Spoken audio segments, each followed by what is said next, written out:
মধ্যপ্রাচ্যের যুদ্ধবিধ্বস্ত দেশ সিরিয়ায় আগামী সেপ্টেম্বর মাসে পার্লামেন্ট নির্বাচন অনুষ্ঠিত হবে বলে জানিয়েছে দেশটির নির্বাচন ব্যবস্থাপনা কমিটি।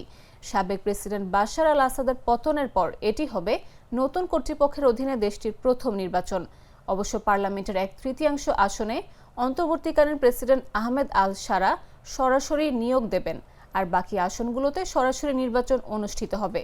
সোমবার সংবাদ মাধ্যম আল জাজিরা এক প্রতিবেদনে এই তথ্য জানায়। সিরিয়ার জনগণের পরিষদ নির্বাচনের দায়িত্বপ্রাপ্ত উচ্চ কমিটির প্রধান মোহাম্মদ তাহা আল আহমাদ রোববার রাষ্ট্রীয় বার্তা সংস্থা সানাকে জানান, 15 থেকে 20 সেপ্টেম্বরের মধ্যে এই নির্বাচন অনুষ্ঠিত হবে। সাবেক প্রেসিডেন্ট বাশার আল আসাদের পতনের পর এটি হবে নতুন কর্তৃপক্ষের অধীনে প্রথম নির্বাচন।